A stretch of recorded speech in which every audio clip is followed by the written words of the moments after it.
Ilang mga guro naman may reaksyon sa inaprobahang 5-day wellness leave ng Department of Education. May report dyan ng Star FM Manila.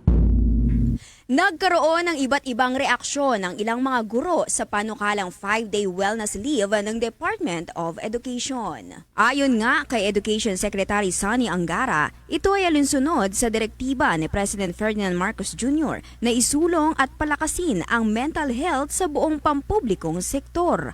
Ang 5 araw na wellness leave ay maaari lamang gamitin kada taon para sa mga teaching at non-teaching personnel.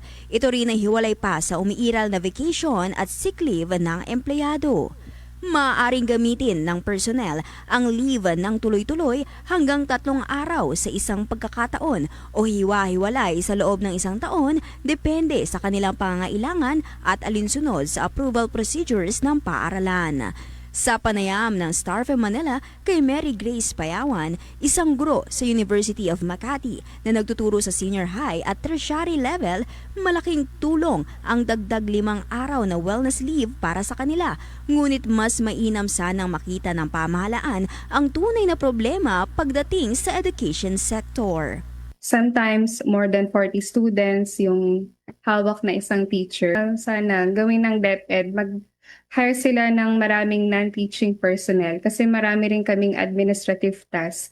Ayan, na nakakadagdag sa workload. Mas favorable if bibigyan talaga ng mas mataas na sahod yung mga teachers, knowing na ang dami talaga din namin ginagawa sa school. Minsan si teacher pa yun ang provide ng needs ng mga students. Ayan, walang technology, walang cellphone, walang means para mag-aral, di ba? Yun, isa rin yun sa mga challenge ng teacher. Bakit ganun na mababa pa rin yung sahod natin? Isa yan sa mga pangako ni Senator Angara, di ba? Na inaantay talaga ng mga teachers na matupad.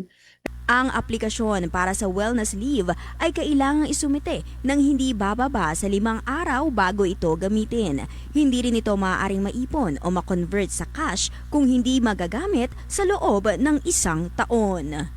Mula rito sa 102.7 Star FM Manila, ito si Star DJ Yvonne and this is Bombo Radio Philippines, the #1 and most trusted source of news and information. Basta Radio, Bombo!